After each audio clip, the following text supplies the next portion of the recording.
아무 일도 일어나지 않았다. 상당히 유명한 이야기죠. 네. 자, 어제였습니다. 부산의 한 은행에서 무장강도 사건이 벌어졌습니다. 30대 남성이 저렇게 검은 봉지에다가 그 총으로 보이는 어떤 흉기를 가지고 협박을 했는데 알고 보니까 저게 진짜 총이 아니라 오른쪽에 보이신 것처럼 저 공룡 모형 장난감 물총, 네. 티라노사우루스 귀엽게 생긴 저 장난감 물총을 가지고 강도를 했다는 것이죠. 결국 2분 만에 붙잡혔는데요.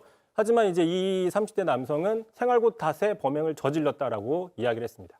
그 사정은 딱하지만 이런 범행을 저지르면 안 되죠. 그렇습니다. 미수에 그쳤음에도 결국 조금 전에 구속영장이 발부가 됐습니다. 네. 자, 그런데 이 사건 자체보다 이 사건 보도에 붙었던 댓글들이 큰 호응을 얻었는데요. 대표적으로 가장 큰 호응을 얻은 댓글이 이겁니다. 자, 이 사건 보시면 아무 일도 일어나지 않았다. 2분짜리 은행 강도가 어디 있느냐? 자, 법의 테두리 안에서 행동한 것이고 마치 호수에 비친 달빛 그림자를 잡는 꼴 아니냐라고 이야기를 하면서 자, 돈을 담으라는 지시를 당연히 따르지 않을 것이라고 이 직원들이. 사람도 생각했을 것이다. 장난감총은 합법적으로 구매했고 경각심을 주기 위한 경고적인 행동이었다. 뭐 이런 글이 상당히 지금 화제가 되고 있는데 많이 들어본 이야기죠. 그렇습니다. 자, 한번 들어보겠습니다. 도대체 2시간짜리 내란이라는 것이 있습니까? 실제 아무런 일도 일어나지 않았는데 뭐 지시를 했니, 지시를 받았니, 뭐 이런 얘기들이 마치 그 어떤 호수 위에 떠 있는 무슨 달 그림자 같은 거를 쫓아가는 그런 느낌을 좀 많이 받았고요. 이게 사실 완전히 전혀 다른 사건인데 묘하게 연관성이 있습니다. 이게 이렇게 다시 보니까요. 모든 범죄자들이 윤석열 대통령이 내세운 논리를 취할 수 있는 것 아닌가 이런 생각도 드네요. 그러다 보니까 이제 윤 대통령 논리 그대로 윤 대통령을 풍자한다 이런 비판을 받을 수 있는 건데 자 그러다 이제 추가 댓글들이 계속 쏟아지고 있습니다. 제가 몇 가지 가지고 와봤는데요. 이 고도의 강도 행위다. 자, 은행털이는 강도의 고유 권한이다. 또 취약한 은행의 보안을 국민들께 알리려는 계몽 강도다. 네. 그다음 뱅크 오브 아메리카, 그러니까 미국 은행이 곧 구조하러 올 것이다. 하지만 또 반대로 진지하게 미수도 범죄다라고 이야기하는 사람도 있었습니다. 이게 보면 참 해악의 민족이다라는 생각이 드는 동시에 참 참담하다는 생각이 드는 것도 어쩔 수 없는 것 같습니다. 윤석열 대통령은 누군가 정리해준 듯한 머리와 붉은 넥타이를 메고 등장했습니다. 윤 대통령은 이진우 전 수방사령관 신문 내내 눈을 감은 채 고개만 끄덕였습니다.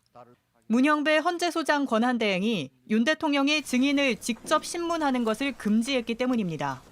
증인 신문 이후 발언 기회를 얻은 윤 대통령은 기다렸단 듯 입을 뗐습니다. 이번 그 사건을 보면은 실제 아무런 일도 일어나지 않았는데 뭐 지시를 했니, 지시를 받았니, 뭐 이런 얘기들이 마치 그 어떤 호수 위에 떠 있는 무슨 달 그림자 같은 거를 쫓아가는 그런 느낌을 좀 많이 받았고요. 공소장에 따르면 1,500명의 군 병력이 국회를 무력화시키기 위해 출동했고 이를 전 국민이 생방송으로 봤는데 아무 일도 없는 허상과 같다고 주장한 겁니다. 그러면서 지난 증언 때와 마찬가지로 국회에서 작전을 편 군병력이 대단히 적은 숫자임을 강조했습니다.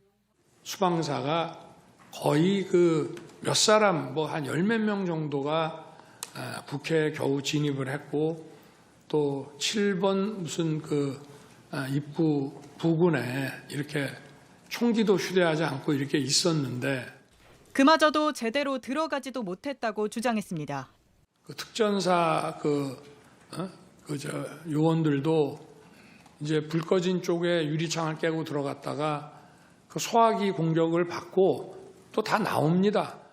끝으론 재판관들을 향해 상식에 근거해서 사안을 보라며 가르치듯 얘기했습니다. 좀 상식에 근거해서 본다면은 아마 이 사안의 실체가 어떤 건지 잘 알 수 있지 않겠나 하는 말씀을 드리고 싶습니다. 오늘도 반성은 없었고 내란 우두머리 혐의가 100종 넘게 적힌 공소장은 거짓말로 매도했습니다. JTBC 이은진입니다.